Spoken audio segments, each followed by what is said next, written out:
Bismillahirrahmanirrahim. Assalamu alaikum students. Hope so all of you will be fine.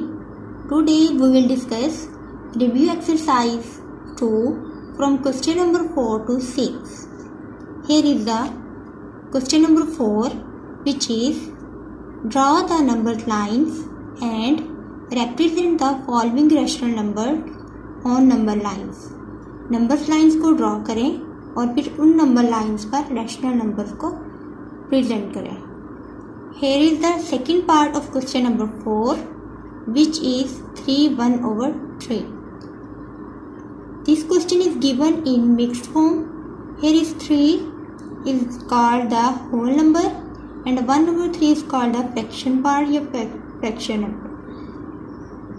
अब हमने इस number को number line पर रिप्रेजेंट करना है. Number line actually is the straight line which have 0 in center and the positive numbers on right hand side and negative number on left hand side. For example, -1, -2, -3 and -4. इस question में हमारे पास 3/1/3 है. ये जो whole number होता है इसको आप लेट कर ले कि हमने किसी नंबर लाइन पर इतने जंप करने हैं, नंबर्स के इतने जंप करने हैं और ये 1/3 हमें बताएगा नेक्स्ट हमने कितने स्टेप लेने हैं. ये हमें बताएगा जंप लेने के लिए और नेक्स्ट वन जो फ्रैक्शन फॉर्म है वो हमें बताएंगे स्टेप लेने के लिए. तो यहाँ पे +3 है. इट मीन हमने लेफ्ट राइट साइड पे जाना है. तो +3 है तो हम 3 जंप लेंगे पहले. तो 0 से 1 एक जंप हो गया, आगे 1 से 2 सेकेंड एंड 2 से 3 तो 3 जंप हो गए. नेक्स्ट 1/3 जो है वो हमें बताएगा जो नेक्स्ट वाला 3 से 4 है, नेक्स्ट वाला जो बॉक्स है उसको आपने 3 इक्वल पार्ट्स में डिवाइड करना है. तो हमने यहाँ से लेके यहाँ तक एक स्टेप हो गया, एक पार्ट हो गया इसका, और फिर यहाँ से यहाँ तक सेकेंड और फिर यहाँ से यहाँ तक 3 पार्ट्स हो गए. तो इसके मुताबिक हमने 3 के मुताबिक इसको 3 हिस्सों में डिवाइड कर लिया. और नेक्स्ट जो 1 है वो हमें बताता है कि हमने जस्ट 1 स्टेप लेना है. अगर यहाँ पे 2 है तो इट मीन हमने 2 स्टेप लेने हैं. तो यहाँ पे 1 था तो हमने 3 जंप लेने के बाद एक स्टेप लिया. तो ये वाला जो हमारे पास पॉइंट आया वो आया 3/1/3. नेक्स्ट है part number 3 of question number 4, which is -1/4.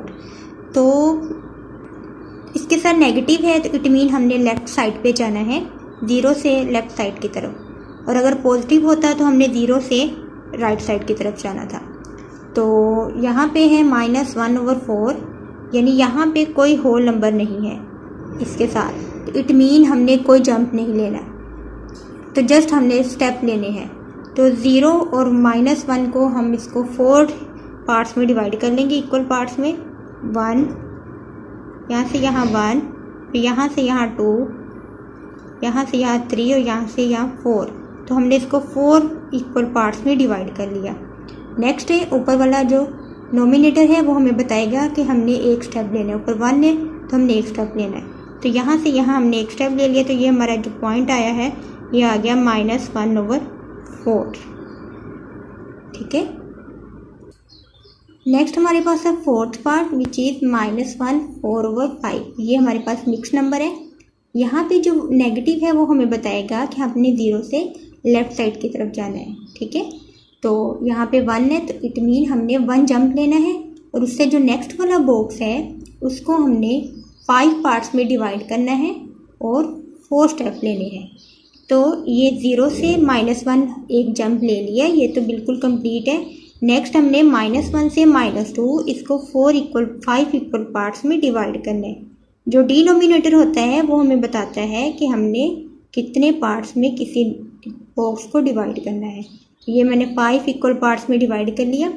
और ऊपर जो 4 है वो बता रहा है कि हमने 4 स्टेप लेने हैं. तो यहाँ से यहाँ 1, 2, 3 एंड 4.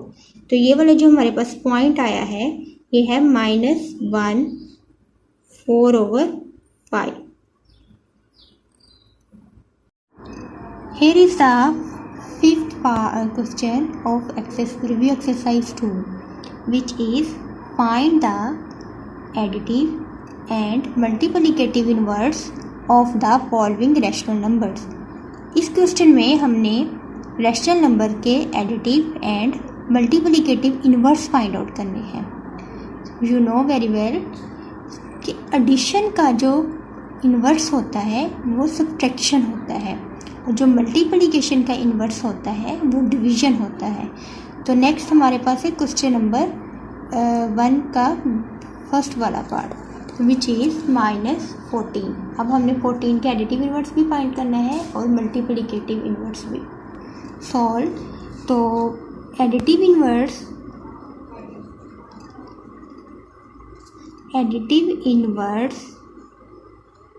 ऑफ -14. तो माइनस का उलट क्या है?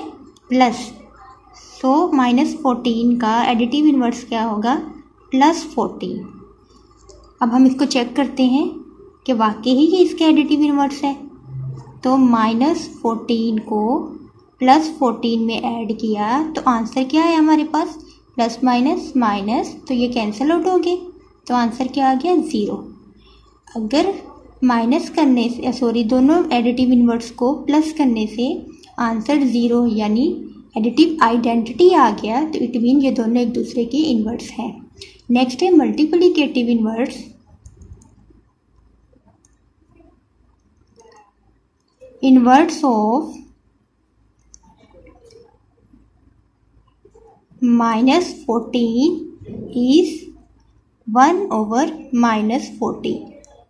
इसका हमने रेसिप्रोकल उलट कर देना होता है. ठीक है, अब इसको चेक कर लेते हैं. -14 इसको हमने मल्टीप्लाई करके चेक करना है. अगर मल्टीप्लाई करने से आंसर 1 आ जाए यानी मल्टीप्लिकेटिव आइडेंटिटी आ जाए तो दोनों एक दूसरे के इन्वर्स होंगे कि 14 से cancel out, minus minus plus, तो ये प्लस का 1 आ गया. 1 जब यहाँ 1 रह गया तो यहाँ पे 1 आ गया. आपने जब मल्टीप्लिकेटिव इन्वर्स लेना है तो साइन चेंज नहीं करना. अगर नेगेटिव है तो वो नेगेटिव ही रहेगा, अगर पॉजिटिव है तो वो पॉजिटिव ही रहेगा. नेक्स्ट है -11. तो एडिटिव इन्वर्स ऑफ -11/27 इज 11/27. क्योंकि ये नेगेटिव था तो इसका एडिटिव इन्वर्स क्या होगा? पॉजिटिव 11/27. अब दोनों को चेक किया गया है तो ये नेगेटिव में पॉजिटिव वाला 11/27 प्लस होगा, प्लस माइनस माइनस कटिंग होगी तो आंसर हमारा क्या आ गया? 0. 0 0 के इक्वल आ गया. सो ये दोनों आपस में क्या है? एडिटिव इन्वर्स है. नेक्स्ट है मल्टीप्लिकेटिव इन्वर्स ऑफ -11/27 इज -27/11. आपने इस नंबर का रेसिप्रोकल ले लेना है. रेसिप्रोकल होता है नीचे वाली टर्म ऊपर और ऊपर वाली टर्म नीचे. तो ये नेगेटिव साथ था तो साथ इसके नेगेटिव ही रहेगा. तो चेक करना है कि वाकई ये दोनों एक दूसरे के मल्टीप्लिकेटिव इन्वर्स हैं. तो हम दोनों को मल्टीप्लाई कर देंगे. तो 11 से कैंसिल आउट, 27 से कैंसिल आउट और माइनस माइनस प्लस, तो प्लस का 1 हमारा आंसर आ गया. तो ये प्रूव हो गया कि ये दोनों आपस में मल्टीप्लिकेटिव इन्वर्स हैं. इसी तरह आपने इसके रिमेनिंग पार्ट क्वेश्चन नंबर 5 पे कर लेने हैं. नेक्स्ट है question number 6 which is put the correct sign greater than less than between the following pair of rational numbers. इसमें हमें 2 रैशनल नंबर्स गिवन होंगे और हमने बताना है कि कौन से वाला रैशनल नंबर बड़ा है और कौन से वाला छोटा. तो इसका मेथड ये है कि आप जो डिनोमिनेटर होता है उसका आपने एलसीएम लेना है पहले. तो 4 और 2 का जब मैंने फैक्टराइजेशन की और इसका एलसीएम लिया तो एलसीएम हमारे पास आया 4. और सेकंड स्टेप में हमने डिनोमिनेटर को एलसीएम की इक्वल करना होता है. तो 4 को 4 बनाने के लिए हम ऊपर भी 1 से मल्टीप्लाई करेंगे नोमिनेटर को और डिनोमिनेटर को भी 1 से मल्टीप्लाई कर देंगे. 1 1 ज़ा 1, 4 1 ज़ा 4. इस तरह 2 को 4 बनाने के लिए ऊपर भी 2 से मल्टीप्लाई कर देंगे और डिनोमिनेटर को भी 2 से मल्टीप्लाई कर देंगे. 2 1 ज़ा 2, साथ माइनस आ गया, 2 2 ज़ा 4. अब ये देखिए दोनों डिनोमिनेटर हमारे पास क्या आ गए? इक्वल आ गए. अब डिनोमिनेटर तो इक्वल है, अब हमने नोमिनेटर को कंपेयर करना है जो 1 और -2. अब देखिए जो माइनस वाला नंबर होता है वो हमेशा छोटा होता है, और जो पॉजिटिव वाला चाहे देखने में छोटा ही क्यों ना हो लेकिन पॉजिटिव है इसलिए ये बड़ा होगा। तो 1 is greater than -2, so prove that 1/4 greater than -2/4। सो ये -1/4 ये वाला 1/4 ये 4 और -2/4 किसका था? -1/2 का। So -1/4 is greater than -1/2. Here is the fifth part which is -4/9 2/-5। तो 9 और 5 का हमने एलसीएम लिया जो कि आया 45। तो अब हमने 9 को भी 45 बनाना है और 5 को भी।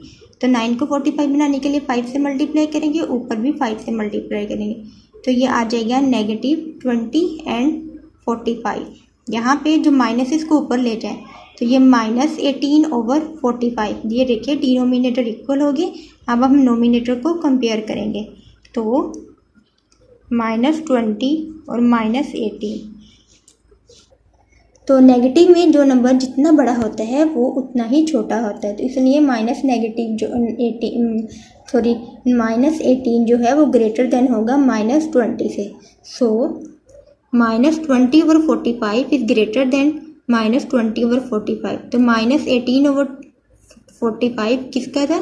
2/-5 का। तो -2/5 इज ग्रेटर देन -4/9।